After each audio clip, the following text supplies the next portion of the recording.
Tonight on The Edge, sticks and stones can break bones, and they can cause more damage than that. Detroit police are looking for a couple of kids who is hurling rocks at people and cars as they pass by.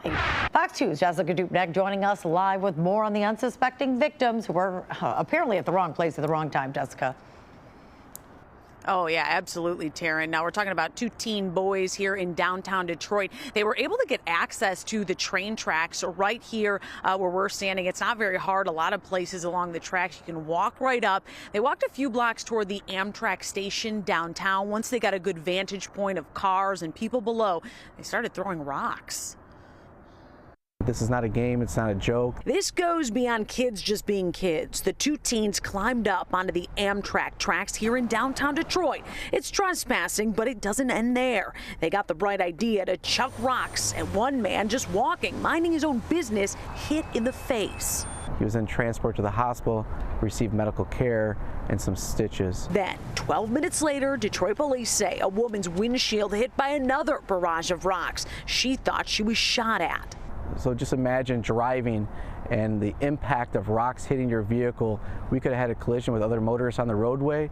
She could have hit something else as well. Killed even, and it's happened before. A case out of Flint from back in 2017. 5 teens took part in throwing a 6-pound rock from an overpass on I-75.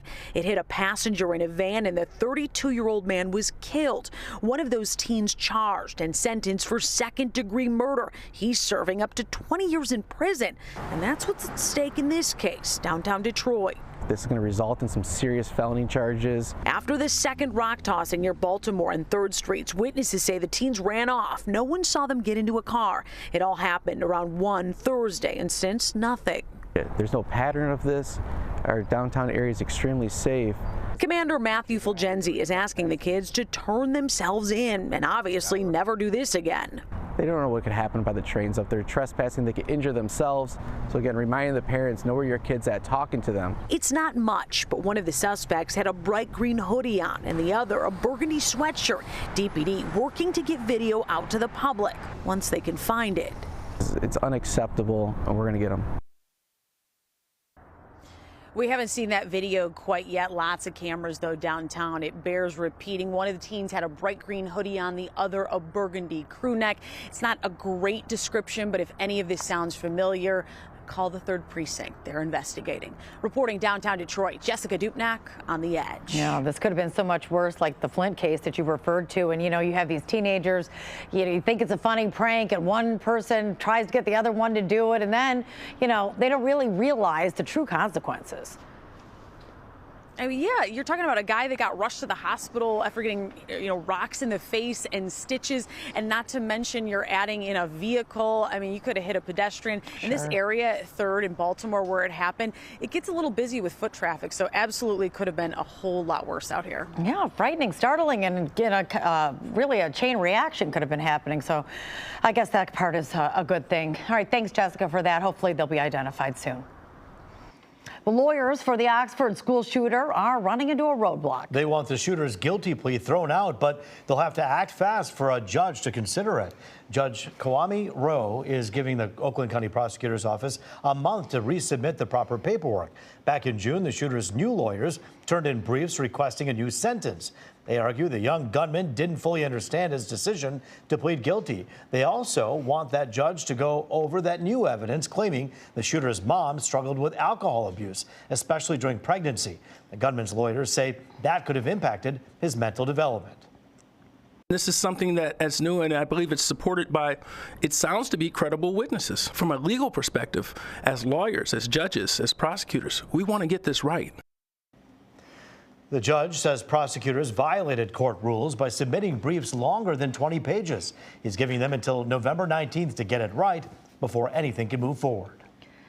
The second of 2 suspects accused in a Rochester Hills murder is now charged. Joshua Zuazo was arrested Monday in Plymouth Township.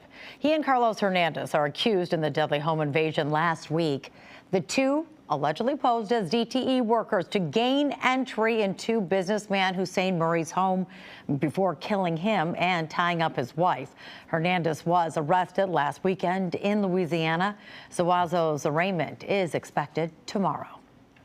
A local doctor now accused of being a sexual deviant. He allegedly exposed himself to women inside the Somerset Mall out in Troy. 58-year-old Dr. Charles Yee pleaded guilty this week to 2 counts of indecent exposure. The alleged incidents happened at Somerset last year. Police also say Yee allegedly followed young females into the mall, taking photos of them. Yee was a pathologist in Clarkston. He's now retired. There is significant evidence that corroborates statements that were made. Tonight, another case of criminal sexual abuse out of Troy. A volunteer firefighter who also works for the Public Works Department was arrested Wednesday while on the job. 48-year-old Brian Dodoro is charged with 9 counts of first-degree criminal sexual conduct for allegedly sexually assaulting 2 young family members over a 5-year span more than a decade ago. The alleged victims recently came forward to police.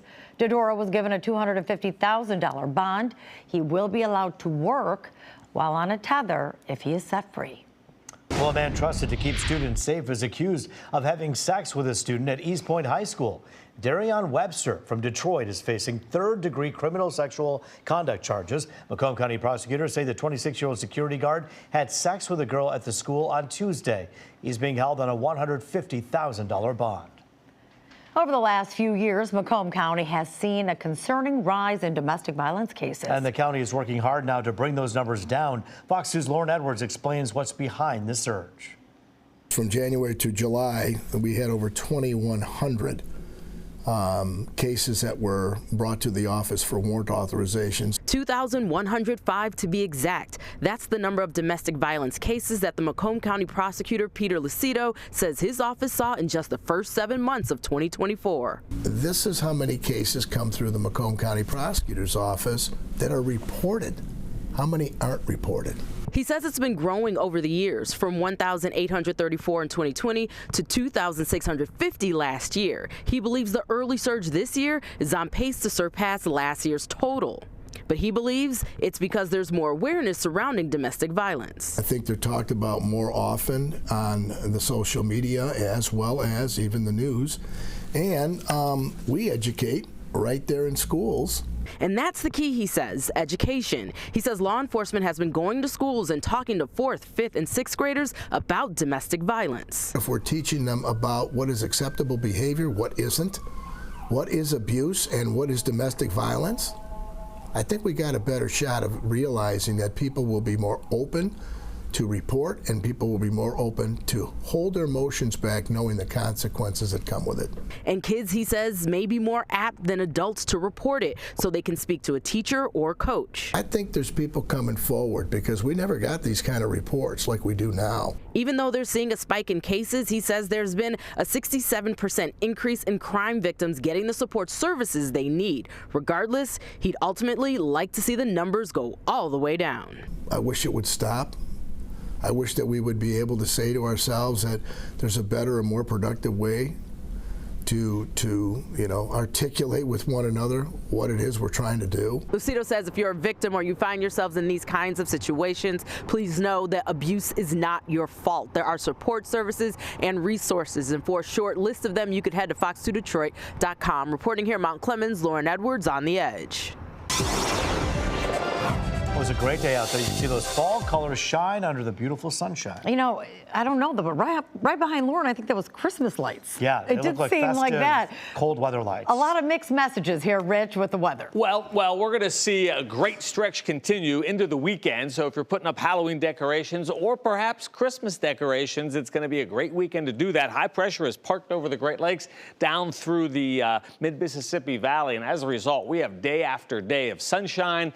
Temperatures eventually get up into lower 70s early next week. You'll see that coming up in the 7-day. Here are the daytime highs today with all that sunshine. 60 for us, 66 out there in Traverse City, 61 in Lansing. How about some great live pictures from Chicago, O'Hare? No problems weather-wise in the Windy City right now. Talk about our numbers, 60 and 37. Yes, some of us did start this morning below 30 degrees. There were some cold spots and some areas of frost. You can see the averages, 62 and 44 right now. It is chilly again, but tonight tonight won't be as cold as last night across the region. A light breeze mostly from the north. The coldest of the air is retreating now to the east of us. There's a Buffalo at 43, 53 in Chicago, but high pressure keeps us high and dry day after day, starting tomorrow into the weekend and beyond. We'll get down to 39 tonight. We're back to 65 tomorrow afternoon. Looks great. Even warmer for the weekend. Look at next Monday, 74 degrees, no complaints. Taryn, a full check at 4 a.m. Fantastic. Thanks, Rich.